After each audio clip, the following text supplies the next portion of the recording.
Erkak kishi oilada o'zini qanday tutadi, bilasizlarmi? Masalan, odamlarga savol berilsa, oilada kim boshliq deyilsa, hamma bir ovozdan oilamizning rahbari, boshlig'i erkak kishi deb aytadi-da. Xo'p, bu boshliqlik, rahbarlik o'zi qanday bo'ladi? Hurmatli aka-ukalar, yaxshilab eshitinglar. Habibimiz oramizda bo'lsa edi degan kitob juda ham ibrat oladigan yaxshi joylari ko'p oila masalasida ham. Rahbarlik deyilyapti. Erkaklar, aka-ukalar eshitinglar.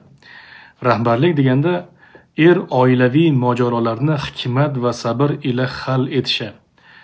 Ayolining xato kamchiliklarni muloyimlik, halimlik, bosiqlik va mehr bilan to'g'ri qabul qilishi.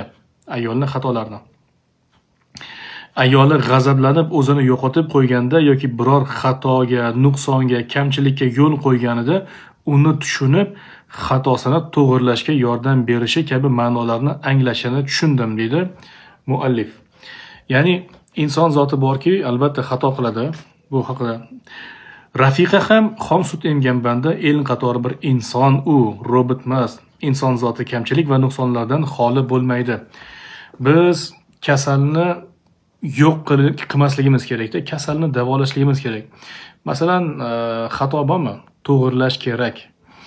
Xatosi bor bo'lgan ayol bilan men yashamayman, oilamni buzaman deydigan bo'lsangiz, bu dunyoda bo'ydoq o'tib ketasiz. Rostdan aytaman.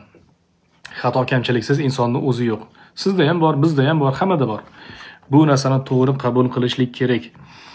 Xo'p, Habibimiz oramizda bo'lsa edi, Chorsuvda hamma joyda bor menimcha va undan tashqari Falaq nashrga aytsanglar, menimcha dunyoni istalgan burchagiga yetkazib beradi.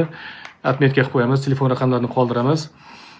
Oila mavzusida juda ham ko'p ibrat oladigan joylarimiz, mana shunday men tavsiya qilaman. O'qisanglar, mazza qilasizlar. Shoshilmasdan, o'ylanib, fikrlanib o'qisanglar juda ham ko'p foydali.